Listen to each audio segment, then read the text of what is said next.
Do you want me to move that? I guess I could have done that a little bit. No, it's fine now. Sorry. Go for it. Thank you.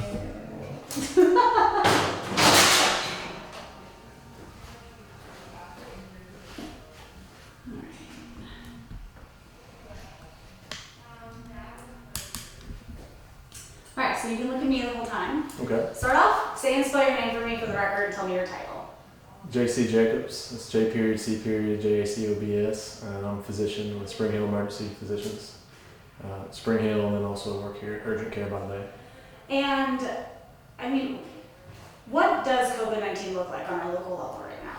So COVID-19 is a very wide range of symptoms from patient to patient, all the way from asymptomatic, all the way to respiratory distress and respiratory failure and having to be put on a ventilator, and really everything in between there.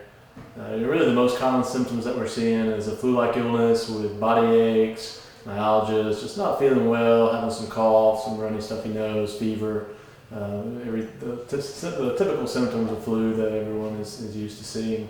There's also been a little bit some nausea, vomiting, diarrhea, some GI symptoms that have been associated with it that we see from time to time as well. And as you know, you've obviously seen, this is what everybody's talking about. The numbers go up, the numbers go down. Mm-hmm. It's really affecting everything right now. But as things keep changing, I guess, what are you noticing? We were kind of talking on the phone about how there may be a spike in cases, but maybe not necessarily hospitalizations. Correct. So I think the two different rates that we really have to pay attention to, one of course is infection rates, which is really what everybody's hearing about right now and seeing on the news, and and rates going up and rates going up, rates going up. The other rate we really have to look at is hospitalization rate. So what kind of patients are getting sick?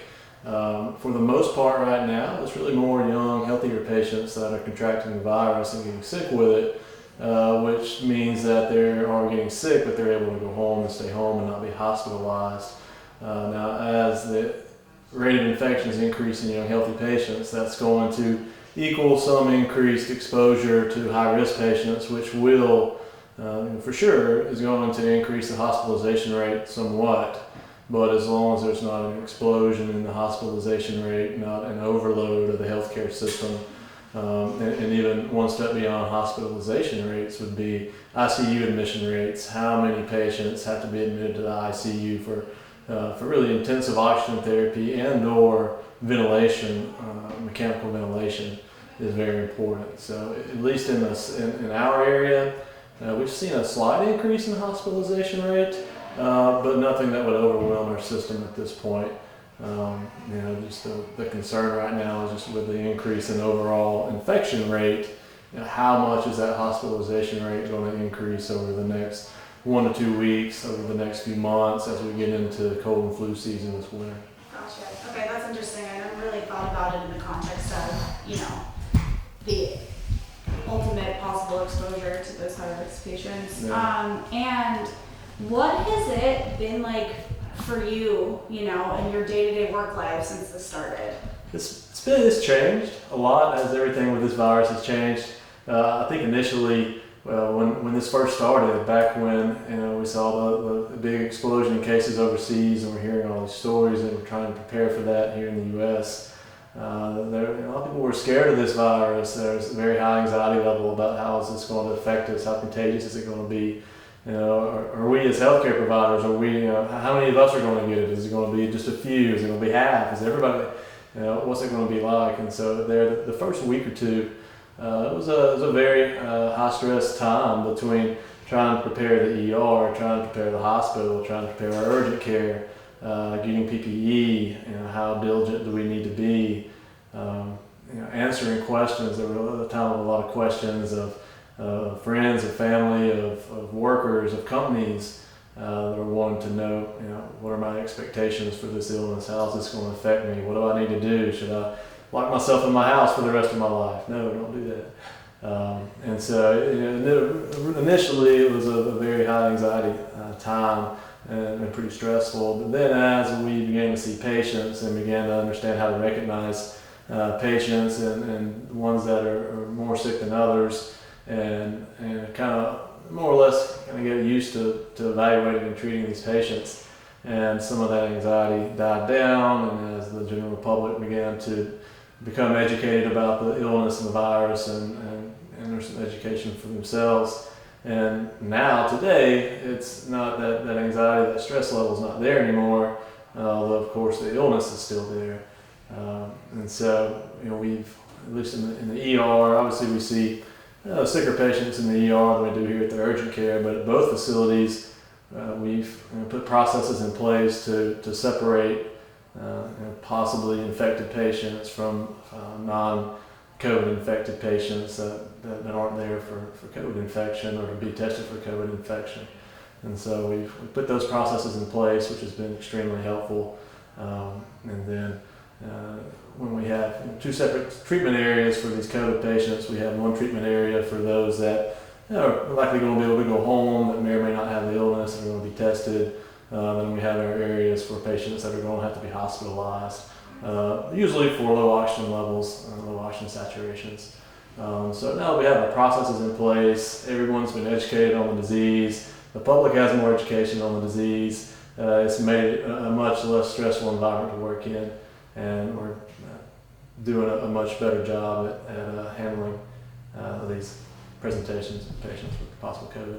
And so you kind of touched on this, but going back to the fact that, this was so new that you guys were kind of just learning about it just as everybody else was. What was that like? It was very difficult just because, again, like you said, nobody knew me. This is a novel virus. That's the problem with this virus, is it's a brand new virus. No one has ever been exposed to it. No one has any immunity to this virus. And so there was a lot of information coming out at the time, and it continues to come out, that's changing information as we learn, as the CDC learns about this virus and the process and possible treatment options. It's been a lot of change, and so really it's just trying to keep up with the day-to-day changes and recommendations and treatment strategies for this illness. It's definitely been a busy time, but I think everyone has done a good job of assimilating the information and putting that into practice to take care of these patients. And only if you're, comfortable getting into this, because I don't want to get too political or anything, but do you, being faced with this and working with it, do you have, I guess, I don't want to say advice or recommendations, but I guess, how do you think the public should be handling this right now? How worried should people be? Yeah, there's definitely there should be a high level of concern. I think just being careful and wearing masks. If you go to the grocery store, you should wear a mask. If you people are starting to get back out and go to dinner now, and if you're going to go to dinner, wear a mask when you get out of your car. Put on your mask in your car. Wear your mask into the facility. Wear it until you sit down at your table, and then you can take it off.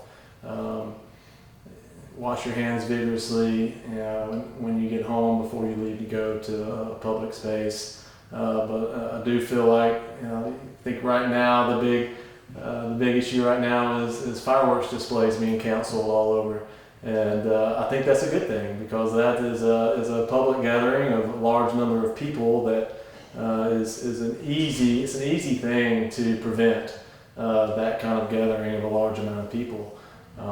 And so I think going forward, and as we're seeing an increase in cases right now, I think the easiest thing for us to do is to be careful, wear masks, wash your hands, try not to touch your face, keep social distance in mind, stay 6 feet away from other people. If you do go to the grocery store, I know grocery store is a pretty common subject, because we all have to have something to eat. Keep 6 feet of distance amongst people. Wear your face mask, and then as far as large gatherings go, I think we should avoid all large gatherings until we get a better handle on the increase in infection rate that we're seeing. Were there any points throughout this, whether it was the beginning or recently, where, you were really concerned for your health as someone on the front lines? I think all healthcare providers in the first few weeks of this were concerned for their health. For me, fortunately, I'm been blessed with good health, and I'm somewhat young, depending on who you ask, but according to over the age of 65 is the age range for high-risk individuals. So I'm relatively low risk, which is very comforting to me. Now I have a lot of coworkers and colleagues that are not, and so very obviously their concern level was higher than mine, but I think there at first we were all very concerned because there've been outlier cases of young healthy people that have gotten very sick and some that have died, and that's always a possibility. So that's something to keep in mind and another reason to be very, very careful.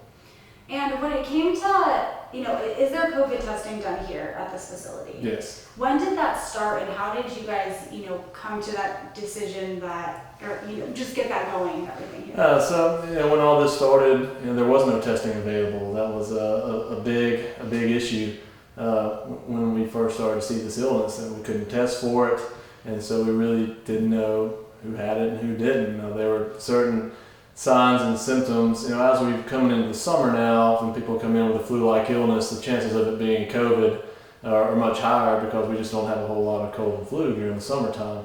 And when it started back in February, that wasn't so much the case, and so it was very hard to distinguish, okay, well, this is obviously a flu and this is obviously COVID. You couldn't do that because they really had the same symptoms, and so that was pretty difficult up front. And as more or less the race for testing started, and there was a need for testing, and patients wanted testing, and we had to have testing to understand this illness and understand the spread and to diagnose people with it and who to stay home. It's difficult when you tell somebody, hey, you may have COVID or you may not, but you need to stay home for 2 weeks. That's a very hard thing to hear and to do. Now, if you test somebody and they go home and they wait for 24 or 48 hours for their test result, and then you get their test result and it's positive, and you say, hey, you've been home for 2 days, you've got 12 more days in your isolation, your test is positive, that's much easier to stay home and, oh wow, I really do have this illness, I really do have this virus, and I really have to stay home. And so I think that was a very important part of testing as well. And so as this has gone on, there's been a lot of different tests, a lot of different companies that have come out with tests. And so we've really tried really hard to look into the specificity and sensitivity of these tests to make sure they're good tests. If you have a high false positive or false negative rate, that's a big problem. And so there have been certain tests that have been better than others, and those are the ones that we're using. And as we go forward, the hope is to get to a point of having a rapid test. Then you go and you get tested for the flu, you have your result in 15 minutes. That's the hope, is that we can get to that hopefully by this fall and have good rapid tests that are accurate. Awesome. Is there anything else you want to add or touch upon? Just for everyone to stay safe, and I think wearing a mask is a very important thing to do as we see these infection rates go up. I think we can all testify that we've been out to public places. I'll go back to the grocery stores, and I don't know what the numbers are. Say it's probably 50-50 people that are wearing masks, and so it's an easy thing to do. They're readily available now. It's an easy thing to do. If you're going to go out in a public space, wear a mask. And other than that, I think we're becoming better and more well equipped to fight this illness, and I think we'll do that. Awesome.